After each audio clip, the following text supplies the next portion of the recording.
Viagem Só de Ida. Aluna Bárbara Tio, de Quevedos, Rio Grande do Sul. O bom filho a casa torna, certo?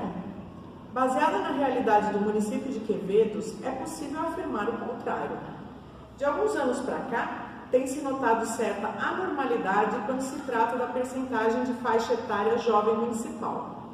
O que se vê é uma população escassa de jovens entre 19 e 29 anos e um contingente crescente de idosos. Esse é um fato que faz parte da realidade das cidades interioranas do Rio Grande do Sul, como aponta a recente pesquisa do IBGE, que mostra que em 219 municípios rurais do interior do estado tem havido evasão exponencial da juventude, causando o envelhecimento e estagnação da população. O que venho abordar aqui é o porquê disso estar acontecendo. Por que os jovens de Quevedos não têm voltado a se estabelecer no município no período pós-ensino superior? A resposta para essas perguntas é só uma perspectiva diferente de vida. Bom, esse drop literário é um texto, artigo de opinião, da escola Dom Pedro I, lá de Quevedos, e está nessa coletânea de textos dos finalistas da edição 2014 da Olimpíada de Língua Portuguesa, o nosso assunto de hoje. Então, para conversarmos a respeito do artigo de opinião, estamos aqui com a professora Edilane Lourenço, né? Esse espaço que nós estamos organizando aqui de formação é do Núcleo Pedagógico, a equipe de Língua Portuguesa da Diretoria de Ensino de Mauá. Eu sou a Valéria Aveiro e nós vamos partir para a nossa conversa. A professora Edilane é lá da Escola Francisco Lourenço de Mello, seja muito bem-vinda. Nós vamos conversar então um pouquinho com vocês agora a respeito do artigo de opinião. Vamos lá? Vamos. Mas para começar, eu estou sabendo que você já tem algumas participações aí na Olimpíada de Língua Portuguesa, né? Conta um pouquinho pra gente a respeito de como foram já suas participações, inclusive uma vez como semifinalista. É verdade. Vamos lá, pode contar. Bom, essa já é a minha quarta Olimpíada. Das 5 edições eu participei de 3, vou participar agora. E fui semifinalista na Olimpíada de 2014 com a aluna Fernanda Teodoro, com um artigo de opinião. Participar da Olimpíada de Língua Portuguesa e chegar ao semifinalista é um momento único na vida dos professores. É um momento onde nós temos professores do Brasil inteiro reunidos para discutir sobre educação, para falar de educação, e todo mundo acreditando que nós podemos mudar essa sociedade com a educação.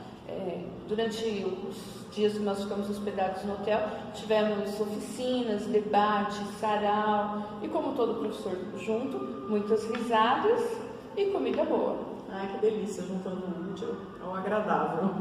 Então, vamos agora falar um pouquinho a respeito do nosso gênero em pauta, né?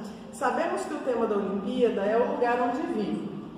E pensando num artigo de opinião, como você consegue estimular os alunos a encontrarem um tema polêmico, pertinente, interessante, que fuja do senso comum para eles fazerem seus textos? Bom, sempre parto, esse ano eu vou partir de uma foto, porque a foto já faz parte da tecnologia, faz parte da vida de um aluno, então eu vou partir de uma foto pedindo que eles fotografem um momento que eles gostem, que eles tenham orgulho de falar que é da cidade, e também de um problema, porque como todo artigo de opinião, tem sempre os dois lados. E a partir disso, o professor também pode pedir ajuda para o professor de geografia. Nós vamos fazer uma parceria na escola, para que nós possamos pesquisar sobre os temas atuais, os problemas atuais que estão acontecendo na cidade. Muito bem. Bom, sabemos que a equipe da Olimpíada de Língua Portuguesa é uma equipe extremamente competente, né? Eles organizam materiais primorosos para que o professor consiga levar o aluno à escrita de um excelente texto dentro de cada gênero que é proposto. No caso do artigo de opinião para a terceira série do ensino médio, nós temos o caderno Pontos de Vista, certo? Certo. Em que são organizadas, no caso desse gênero, 15 oficinas. São muitas. São muitas. Eu gostaria que você comentasse um pouquinho dos fundamentos de cada oficina, então vamos por partes, tá? Para todo mundo acompanhar o nosso raciocínio. Então, na oficina número 1, a gente começa trabalhando com a questão da importância da argumentação. Eu queria que você falasse um pouquinho a respeito desta importância. Não tem como a gente terminar o ensino médio, o aluno terminar o ensino médio sem ter autonomia para argumentar, né? E essa oficina, ela traz, a partir de notícias, o gancho para nós trabalharmos a argumentação. Eles precisam trabalhar o sim e o não daquela notícia, se eles concordam ou não. Então, a partir disso, começa a se falar de argumentação. Perfeito. Você me fez lembrar a Maria Luísa Marcons. Ela sempre fala que o cidadão que não sabe argumentar se torna até mesmo violento, né? Porque ele não se posiciona adequadamente frente à sociedade, ele não tem condições de fundamentar o seu posicionamento, então ele pode até se tornar violento. Então, argumentar é fundamental para a cidadania, né? Então, vamos lá, professora. Continuando, Edilene, comenta um pouquinho agora da oficina número 2, em que tem essa questão de é fato ou é opinião? Bom, essa oficina, ela é muito interessante, que ela traz a diferença entre fato e opinião. Mas a gente precisa também lembrar que nessa oficina a gente já trabalhou esse conteúdo lá no segundo ano do ensino médio, porque o segundo caderno do aluno, ele traz essa questão, essa diferença entre fato e opinião e argumento. Então, quando a gente trabalha nessa oficina, a gente já trabalhou anteriormente sobre esse assunto. Mas nessa oficina também a gente consegue repertoriar o nosso aluno, né? Nós levamos para a sala de aula vários artigos de opinião, no qual nós lemos e detectamos a diferença de um e de outro. Bacana. Os alunos costumam ter dificuldade de entender dentro do contexto, apesar de a gente saber assim, né, o que é fato e o que é opinião, eu acho, você acha diferente, mas normalmente os alunos acabam tendo essa dificuldade, né? Então, isso. É bem interessante que a professora relacionou com o currículo, né? Porque o tempo todo a gente percebe a articulação da oficina com o currículo, não é nada fora, né, professora? Não, não é. Nós conseguimos trabalhar o currículo, as habilidades, né, solicitadas no currículo dentro da Olimpíada de Língua Portuguesa. Esse gancho ele cabe muito bem no material da Olimpíada. Legal, porque você comentou justamente desse reforço a uma coisa que já foi trabalhada na segunda série do médio e você toma novamente porque é fundamental para a terceira série, né? Bom, vamos lá. Sobre a oficina 3. Na oficina 3 nós temos aqui 3 gêneros, trabalho uma charge, uma notícia e um artigo, mas nessa intertextualidade, né, como que você desenvolve a questão relativa ao artigo de opinião? Então, eu procuro sempre trabalhar com eles mostrando que a opinião ela não está só no artigo, nós conseguimos trabalhar a opinião em notícias e em charge também, fazendo esse casamento, essa intertextualidade. É importante que ele perceba que os diversos gêneros textuais que circulam na sociedade, eles conseguem fazer esse casamento, que não é, você não vai encontrar uma opinião só num artigo de opinião, você consegue encontrar numa notícia, numa charge, até mesmo num poema. A gente consegue esse casamento, e essa oficina traz bastante isso pra gente. É verdade, o ser humano se posiciona, né, o tempo todo, queira ou não queira, e isso vai se transparecendo, se transpondo nos diversos gêneros. Ainda que o artigo de opinião seja o gênero voltado para isso, né? Então, sendo voltado para isso, lá na oficina de número 4, a gente vai trabalhar com o jogo QP Brasil. E a busca de uma questão de verdade polêmica. Fala um pouquinho para nós sobre isso. O jogo QP Brasil, ele traz fatos que acontecem no nosso cotidiano e no cotidiano escolar. Inclusive, uma das situações propostas é sobre namoro no intervalo. Eles trazem ali uma questão polêmica, que tem um casal namorando no intervalo, e eles perguntam se o conselho de escola deve ou não ser reunido para discutir sobre esse assunto. Então, nesse jogo, na oficina 4, ele permite que nós trazemos para o cotidiano do aluno questões relacionadas àquilo que está realmente acontecendo. Para ele conseguir entender, realmente exercitar a fundamentação. Né, dos argumentos e dos posicionamentos, entendendo de verdade o que é uma questão polêmica, né? Que uma questão polêmica não é aquela que afeta assim o meu umbigo só, né? É uma questão que afeta o meu entorno, certo? Bom, na oficina de número 5, Edilene, vai ocorrer a primeira produção.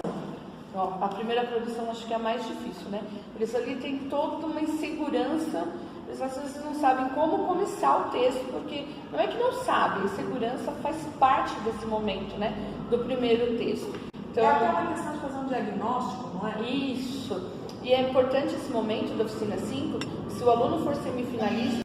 Atenção, atenção! Caso seu aluno seja semifinalista da Olimpíada, você precisará levar a primeira produção dele para um encontro regional. Ela será utilizada nas oficinas. E aí, após essa primeira produção, que é um pouco diagnóstica ali, que eles ainda estão um pouco frios no processo,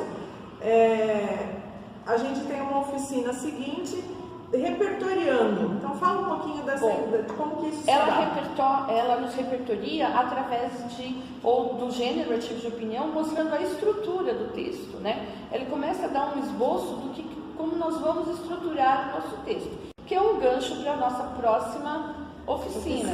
Que na oficina 7, nós organizamos o texto dentro da estrutura, segundo Tobin. Ele fala de dados, ele coloca a apresentação do tema, né, a apresentação dos dados, depois a argumentação, uma contra-argumentação e refutação e conclusão. Dentro desse esquema básico, né, cada escola tem a oportunidade de desenvolver o seu esquema, né? Você estava contando para mim que você faz uma receitinha para eles, assim, que Isso, e na escola nós procuramos trabalhar todos os professores com a mesma receita, porque senão inclusive das outras disciplinas. Das outras disciplinas, porque percebíamos que antigamente o professor de filosofia pedia um artigo de opinião e não tinha uma estrutura.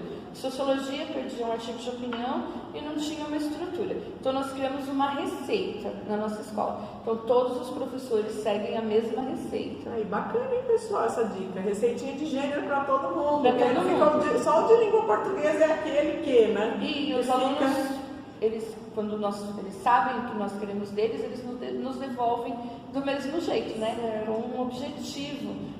Isso vale para todas as disciplinas. Essa questão da oficina 6 ligada à 7, né? Inclusive na 6 a gente percebe o seguinte, quanto mais a gente conseguir repertoriar o aluno com vários artigos de opinião, inclusive os modelos, né, de textos de alunos de outras vezes que foram finalistas, nós vamos conseguir um melhor resultado, porque eles vão sentindo como é esse modelo, sentindo como desenvolve isso, né? Depois da oficina 6 e 7, que a gente estuda a estrutura e tudo, nós chegamos numa oficina 8, em que tem uma notícia, ela trabalha com uma notícia dos refugiados, uma notícia, um artigo de opinião do Sakamoto, né, do Leonardo Sakamoto, sobre a questão dos refugiados. Né? E aí a gente vai pensar em identificar nesses textos. O que a gente identifica nesses textos? A tese, que é o tema principal, a ideia principal que o autor vai defender, os argumentos dele, que normalmente a gente encontra já sendo citados ali no primeiro parágrafo, né? O primeiro parágrafo precisa dar esse norte para a gente, do que nós vamos encontrar no decorrer do texto, e a contra-argumentação. Então tem a argumentação e a contra-argumentação dentro desse texto.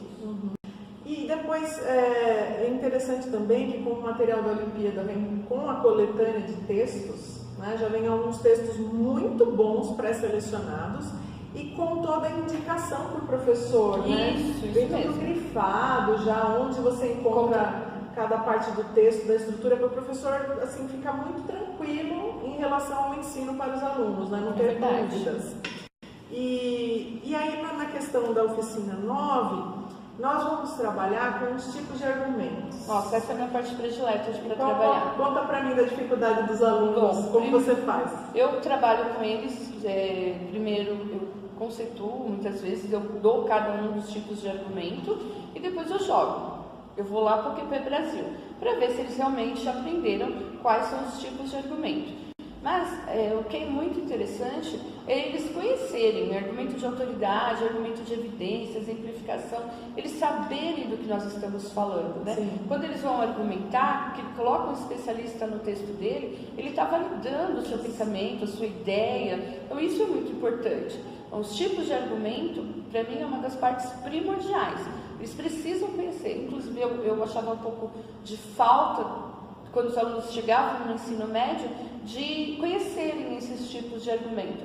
Esse ano eu estou no 9º ano e eu já estou trabalhando com o material da Olimpíada, né? Na hora de introduzir o artigo de opinião, eu já comecei com o material da Olimpíada e já estou falando com eles de argumento de autoridade, argumento de evidência, e está dando resultado. Já está alimentando o 9º ano para o terceiro. Né? Para o terceiro, muito bom, é isso mesmo, Edilane. Em relação à oficina 10, nós temos uma parte bem estrutural, bem linguística mesmo, né? Que é a questão dos articuladores. Bom, os articuladores são outro ponto essencial no texto, né? Não tem um texto coerente, coeso, sem os articuladores. Eles precisam estar presentes no texto. E ele traz aqui uma tabela pra gente, uma tabelinha onde eles indicam, inclusive dá pra a gente dividir em parágrafos, mostrar para o aluno como é feito esse casamento, e eles também trazem textos com isso daqui destacado, para a gente perceber onde que foi trabalhar com o nosso aluno. Existem alguns exercícios, né, que a gente suprime o articulador e pede para eles montarem o texto. Nossa, como isso é difícil. E uma das habilidades que eles pedem nas APs, né, são uma sinonímia, e que muitas vezes eles substituem por articuladores. Para não perder o sentido. São várias formas, né, de você costurar o texto, de você dar sentido e articular as partes do texto, sem ficar um texto falho, né, repetitivo, que você use um conectivo que não significa aquilo que você gostaria que significasse. Então essa parte ela é extremamente importante. E é importante também o último parágrafo, né? O último parágrafo ele precisa ser muito bem definido. A conclusão dentro de um artigo de opinião, ela tem que ser muito clara, ela tem que retomar a nossa tese principal. É necessário a gente fazer a retomada da tese. Os articuladores, eles servem para isso, né? Para que a gente consiga fazer esse casamento do texto, do primeiro parágrafo com o último. É tão legal quando o aluno às vezes descobre uma palavra, né? Em suma, aí fica aquela, vou usar em suma, vou usar de novo. Esses dias eu ensinei para eles indubitavelmente. Nossa, eu só via, todos os textos tinham indubitavelmente. São palavras, né, que soam bem, ficam boas para eles, quando eles entendem o que significa, né, pessoal? Bom, vamos lá. Em relação à oficina 11, a gente discute uma coisa bem bakhtiniana, né? Isso. A questão das vozes dentro do artigo de opinião.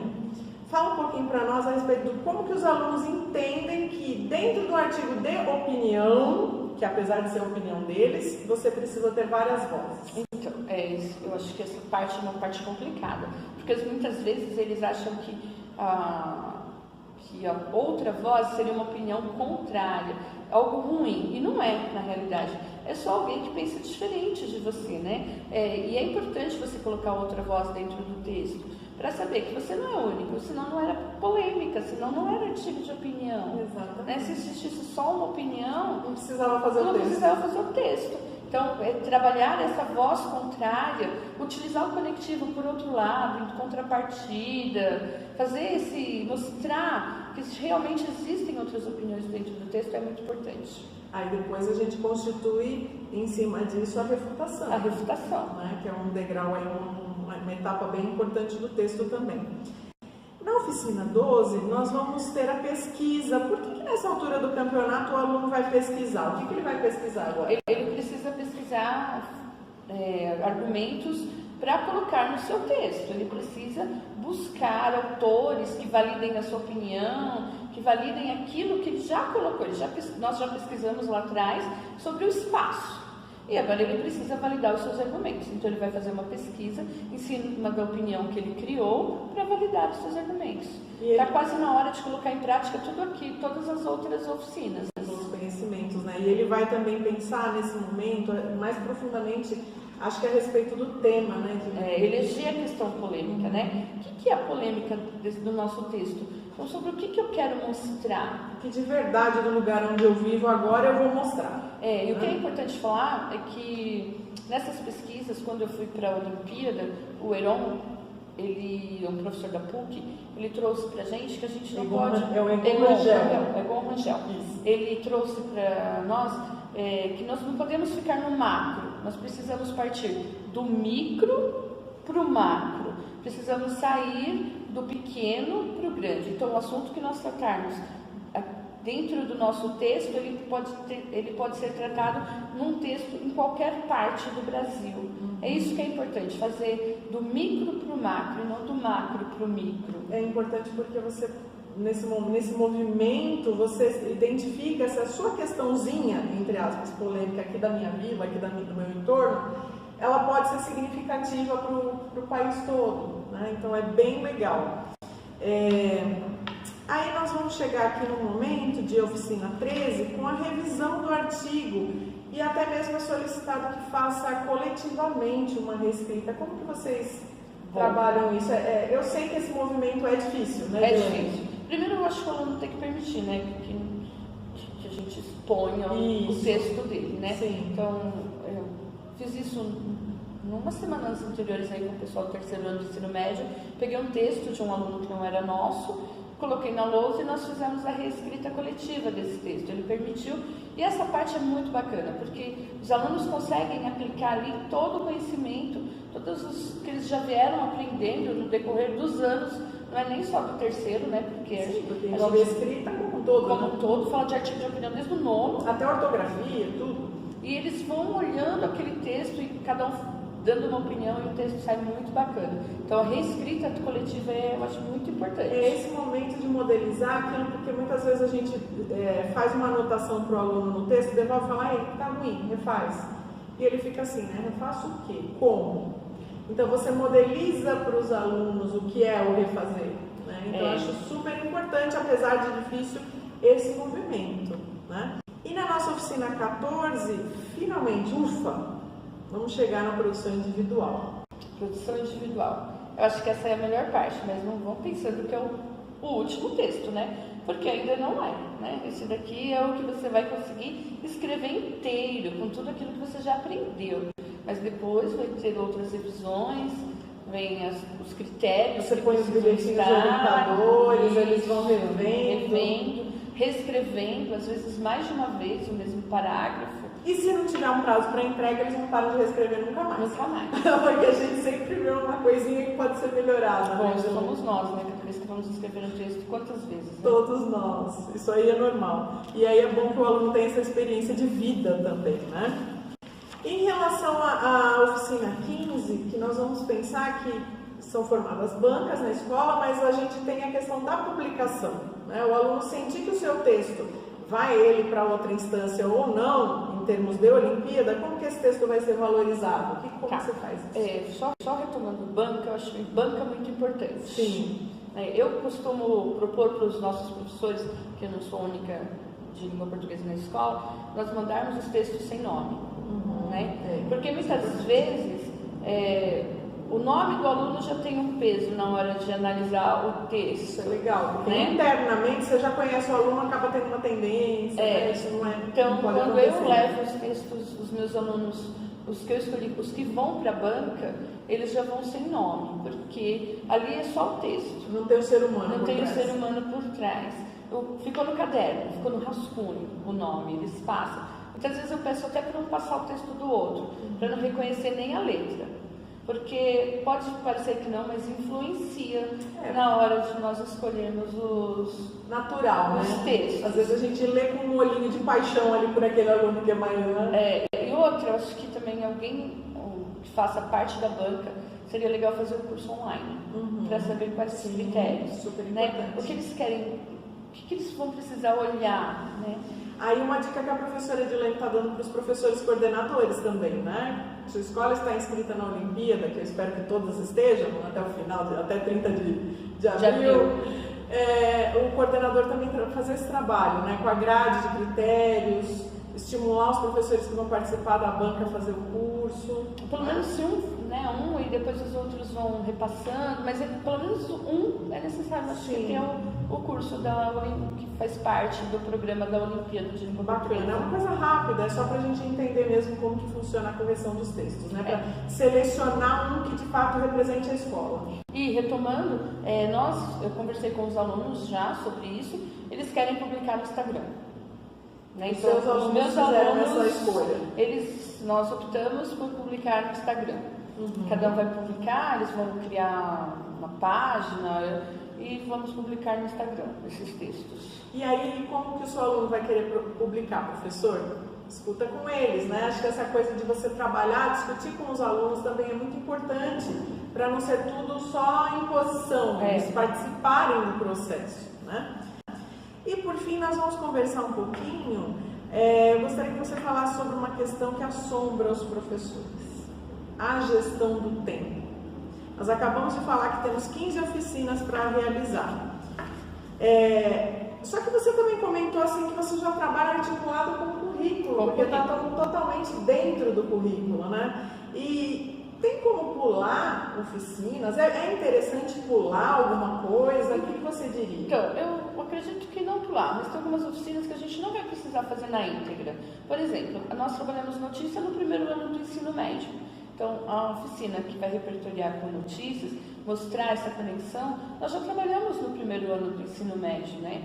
E não vamos trabalhar fato, argumento, já trabalhamos no segundo. Então, são oficinas que você pode agrupar, tem algumas que de repente você pode agrupar. Você trabalha de uma forma mais rápida. Mas a gente tem que pensar que é uma sequência didática. Que não pode ser mutilada, né? E aí, assim, vai muito também da escola, que no caso da sua escola, que você já comentou do professor de geografia, do coordenador, a gente percebe que vocês trabalham bem a interdisciplinaridade, integrados, né? Agora, às vezes, se o professor não tem essa informação, se numa série anterior foi trabalhado tal coisa, você precisa conversar também com os meninos. É verdade. E sempre fazer esse diagnóstico, para ver o quão profundo você vai naquele passo da oficina, né? Mas fazem parte do nosso currículo, né? Algumas das habilidades solicitadas aqui na oficina, nós trabalhamos no decorrer do ensino médio.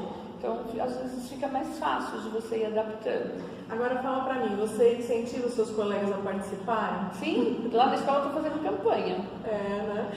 Precisa ser um escolhido por Deus ou ter muito tempo para desenvolver o ERP? A gente consegue colocar as habilidades dentro do currículo, né? O plano de ação, eu acho que plano de ação é fantástico para trabalhar com a Olimpíada. A gente pega as habilidades que está em defasagem, coloca dentro do conteúdo da Olimpíada e trabalha. Então não esqueçam, pessoal, o material da Olimpíada é totalmente casado com os nossos princípios, as nossas propostas, os nossos esquemas, né, de atividades do currículo, tanto do oficial que ainda é vigente, quanto da BNCC e currículo paulista que vem aí, que já estamos nesse momento de transição, e até por ser transição, um material super bacana, já pronto para a gente desenvolver. E ele permite que a gente utilize ele fora das Olimpíadas, né? Porque ele é um material que eu utilizo particularmente fora da Olimpíada. Ele não fica guardado na nossa escola, ele está sempre à mão. Então não vamos perder essa oportunidade. Gostaria de agradecer imensamente a sua participação, a sua disponibilidade, Dilane, o seu carinho de vir aqui fazer essa formação, né, para os seus colegas. E contamos com todos vocês. Obrigada. Obrigada.